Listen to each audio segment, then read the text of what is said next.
399 BC, the Greek philosopher Socrates was on trial, accused of impiety, of not showing proper respect to the Greek gods. Socrates argued in his own defense, saying that his quest for truth was all-encompassing. He concluded, in today's vernacular, by stating, "It is from virtue that prosperity, both for individuals and society, flows naturally.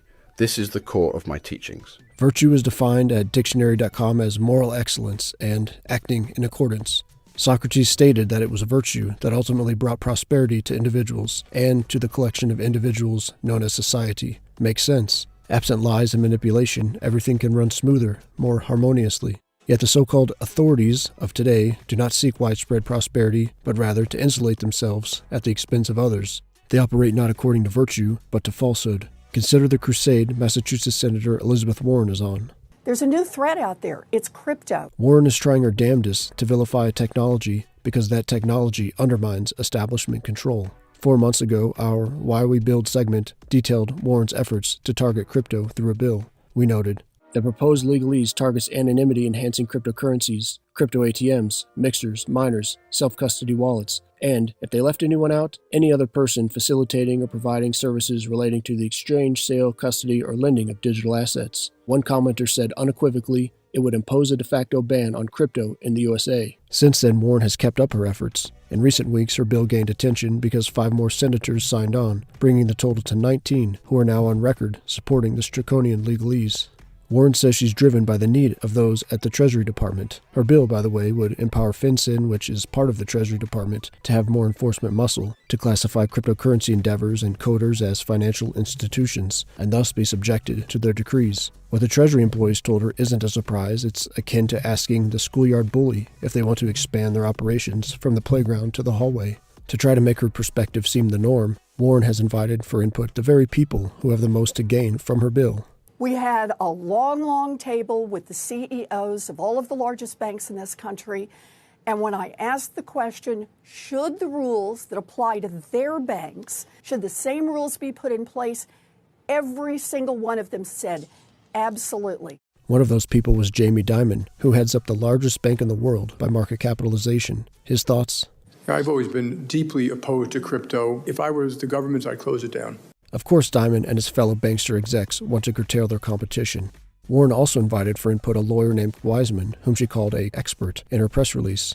That's strange because on Wiseman's faculty page there's no mention of blockchain or cryptocurrency in his interests or presentations or publications. There is, however, mention that Wiseman spoke at a BAE Systems event, which, to the unaware, is the biggest arms dealer in Europe and one of the largest globally, including to the US regime, who, in the words of UK-based rapper Loki, "First in my scope is BAE Systems, specialize in killing people from a distance." Why would Warren give the podium to someone who associates with one of the largest arms producers for the world's largest terrorist organizations? Yet she claims to want to combat terrorism. But again, just what currency is used the most to launder money, and what institutions are involved? The U.S. Federal Reserve Note, and the legacy banking institutions. To go on a tangent for a moment, if Warren is so concerned about money laundering, why doesn't she focus on her colleagues at the CIA? Through the decades, they have relied on money laundering and the movement of substances said to be illicit to fund their operations. Look at Air America, which the CIA used to run drugs in Southeast Asia for decades. Or at Gary Webb, who uncovered the CIA's involvement in moving tons of cocaine into Los Angeles and other U.S. cities during the 1980s. Or at the CIA's protection of the Corsican gang who distributed heroin globally and became known as the French Connection.